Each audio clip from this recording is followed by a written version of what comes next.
Hi, I'm Spencer Ziegler. Hi, I'm Mellisa Smith, and welcome to Data Lit, a podcast for educators by educators. So, in today's episode of Data Lit, we're going to do something a little bit different, and it's related to the R in DRA. Spencer, what does the R stand for? You better know this. I know it. I'm just trying to think of like a silly rascals. No, the data rascals kind of I accountability? mean, maybe Hmm. a branding opportunity. Yep, That or research. I guess research is probably research. a So, little the better. R stands Yeah. for research, yes. And so, in this segment today, we're going to kind of focus on research because I don't know if our listeners know, but as a district, we are committed to conducting and facilitating original research to improve outcomes for not only our students, but for teachers and staff.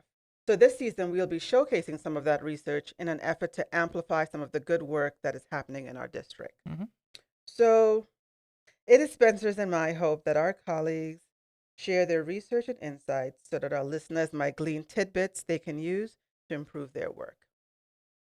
So our first guest today, her name is Kimberly Corvi. Kimberly, do you want to go by Kimberly or Kim? Kim, please. All Sure. right. So we have Kim Corvi with us. And so I will start off. Kim, would you mind introducing yourself to our listeners? Sure. My name is Kim Corvi. I'm an ELA coordinating teacher for elementary regional achievement and school support. So we get to do various things like train district literacy for our teachers, support literacy coaches, IFs, and then provide strategic school support. Great. You said you've been a teacher? Yes. How long? I started teaching in 2012 back in Connecticut. Oh, So I'm from Boston. oh, that accent. Yeah, we got Yeah. it. Did you hear it? The Boston? I'm A from- little. Yeah, I'm I'm from from nearby there too. Are So, yeah. Yep, yep. you? I was about 40 minutes outside of Boston. Okay, what area? Do you know Marlboro? Yes, I do.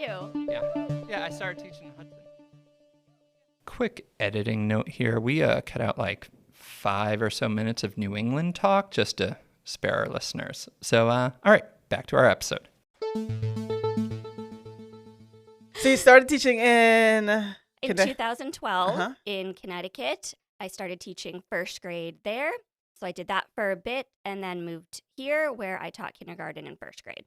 Yes, we have been fortunate to see Kim do her magic with kindergartners. So Yeah, he's a pro. And at some point along the line, then you went back to school. Is that correct? Yes.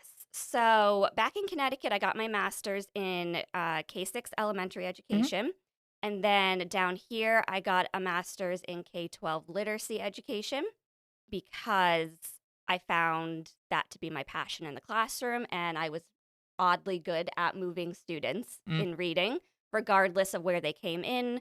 Students with disabilities, all of them, I was able to move very strategically in reading. And before the science of reading became a thing, I always told people that I treat reading like a science. oh wow. And so it's just very, a big passion of mine. And so I went back to school for that and then jumped into this position. Okay, and so when you were back at school, you were doing some research. Is that correct? Yep, for my final thesis for that graduate degree, needed to conduct some research. We could choose any topic that we wanted because we were all from different backgrounds and right. in different roles. Yeah, and that's how I got into something for reading. Okay, So so what was yeah, your topic? yeah. Yes, so my topic, it's called thoughtfully adaptive teaching. And at its most basic definition, thoughtfully adaptive teaching can be defined as teachers making changes to their instruction in the moment based on student needs. And I wanted to pair that with specifically small group phonics instruction Mm-hmm. to see if we could show a correlation between thoughtful adaptations and student achievement. Oh, I like that. That topic is kind of fascinating because it's something, going back to that like art and science kind of thing, Yes. it's something that like, sure, all teachers do, but to measure it scientifically through research, I Mhm. think it's kind of fascinating to kind of figure out what works and what doesn't. And that was something that drew it to me because we needed to, of course, do a literature review in this Yes. process. And this actually had not been researched yet. right. So the majority of the research on thoughtfully adaptive teaching is kind of defining what it is, Mm-hmm. what are the examples of thoughtfully adaptive teaching. Yeah. And then I was only able to find one study that tied it to achievement, and it was with comprehension. Interesting. Yeah.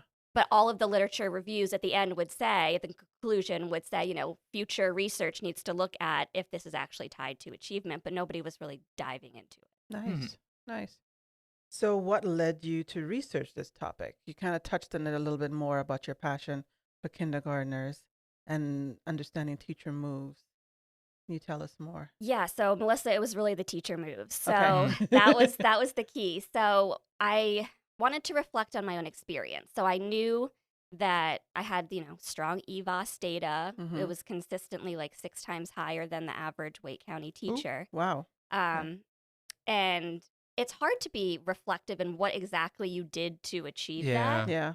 But I wanted to be because I had an opportunity to conduct some actual research to see if I could identify what it might be. Right. Because we were all using the same curriculum, a fantastic curriculum that we still use, which is Letterland. Mhm. But I was getting different results. And so I reflected back on my experience, and I really felt like it was these minor adjustments that I would make when I was meeting with my small groups. And I didn't know it had a name until I started looking into it, and it was called thoughtfully adaptive teaching. Nice. So that was one piece. And then in our work where we train teachers on curriculum, we heard back from a lot of teachers who seemed reluctant to want to veer away from the prescribed lesson sequence. And we certainly don't encourage people to veer away from it significantly, but no curriculum knows students better than teachers do. Correct. Yeah. And so we have to make minor adaptations to how students are responding to the curriculum in that moment in order to be successful. Yeah, and that's, I don't know, as I hear that, that sounds very empowering for teachers, is figure out where they have agency, and for you to kind of pinpoint these things that they do, that thoughtfully adaptive teaching, those little teacher moves in between moments, just how powerful they can be. I think that's empowering for teachers to hear, I think. I think it also reminds me too, when we talk about formative assessment as the process. Yeah. Again, you're getting information, and then you just can't hold on to that information. You then have to adapt your lesson, adapt the process. And so again, it is really imperative. You have the curriculum and you have the skilled teacher, but it's that, like you said, thoughtfully adaptive moves that's going to make the difference for kids. Yeah, yeah. So, okay, so then you did some research on this. What were the results of that research? So for this research, it was originally going to be larger scale, but when you have a deadline of a thesis, Yep. Fair. And all of the data collection and how it takes time, it ended up being a little bit smaller, just to one school.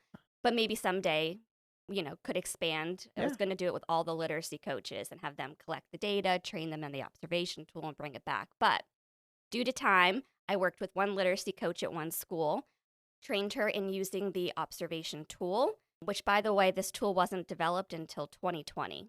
So that's the first time there was an observation tool for thoughtfully adaptive teaching. Yeah. So it's very new, which is kind of fun and exciting.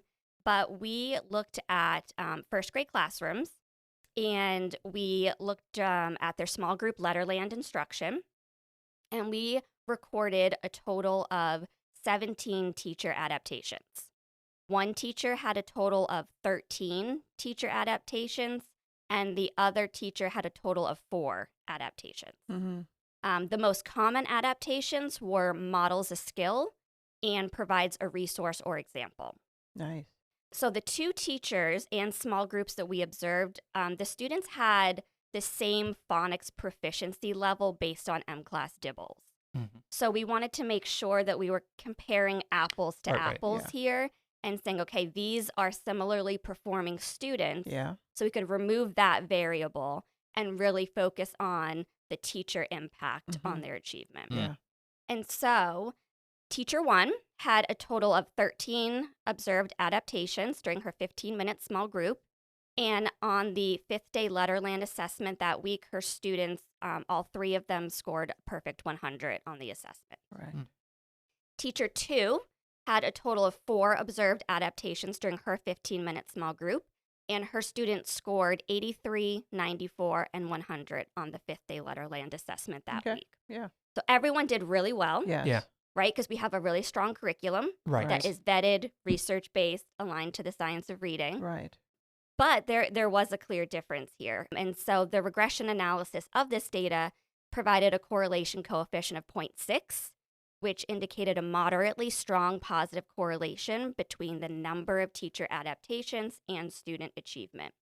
So the data would suggest that there is some connection potentially where you had the greater number of adaptations might be effective in increasing student achievement. Yeah, that makes sense.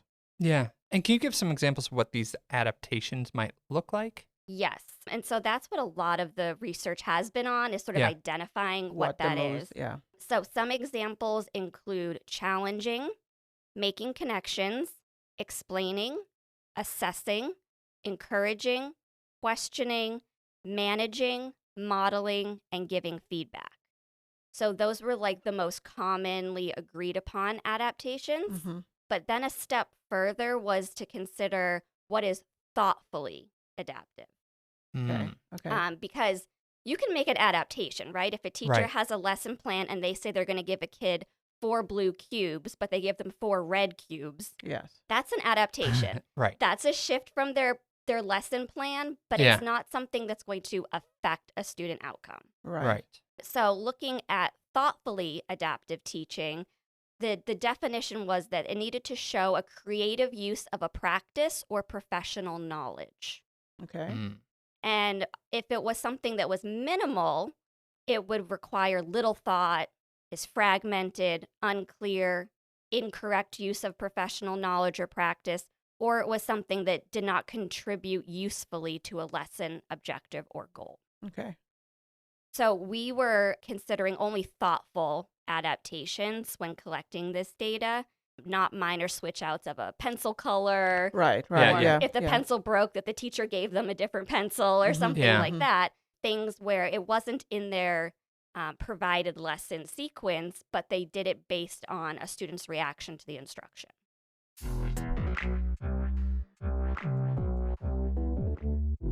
So now that you've had an opportunity to do this research, how have you been using that? How has it impacted your professional growth? So, well, one, it's made me want to do more research and Yeah, extend it out larger. So that for sure. But I've definitely gained a deeper understanding of how those real-time instructional adaptations can affect learning outcomes. Mm-hmm.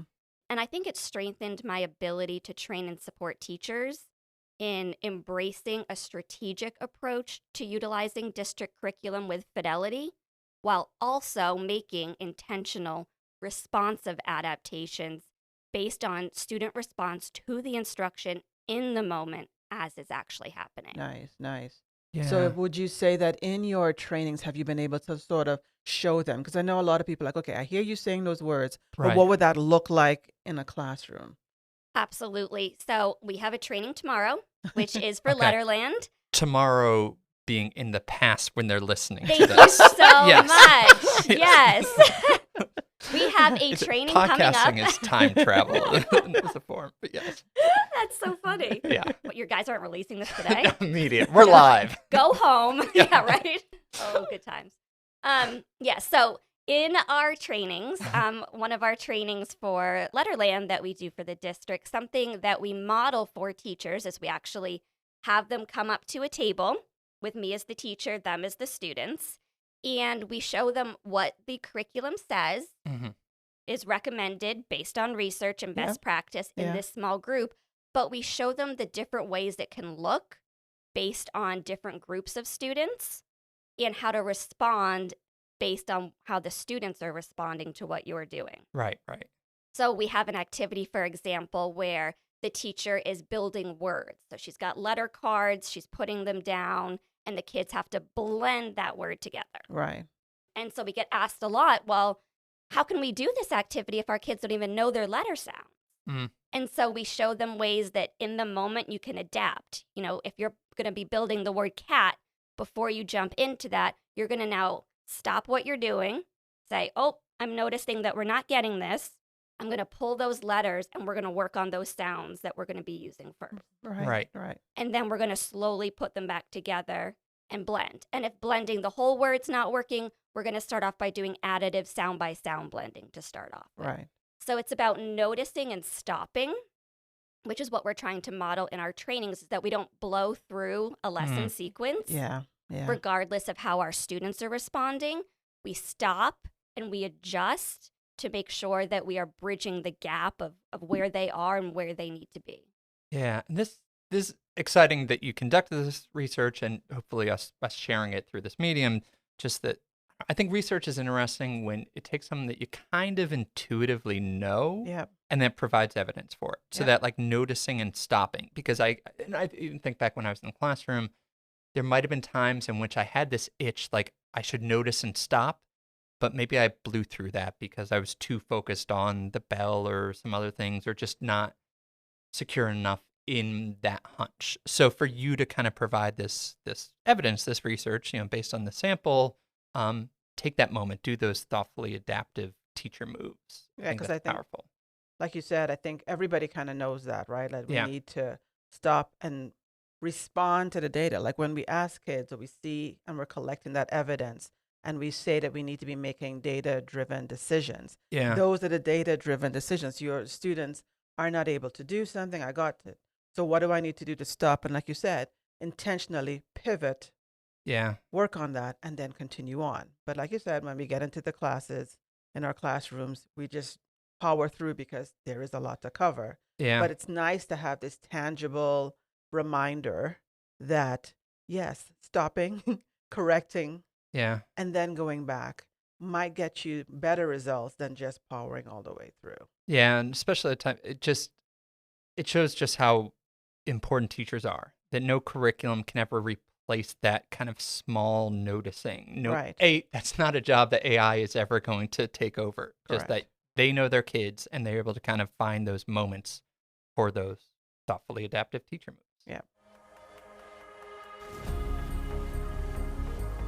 So thank you, Kim, for coming and sharing your research. I get excited. I mean, Yeah. if anybody's had an opportunity to be in a training with Kim, you're going Yeah. to love it. Again, just to see you being able to make these moves and how quickly you're able to do that is a joy to watch. And so I hope our listeners are able to get something from this and use it to improve outcomes for their kids.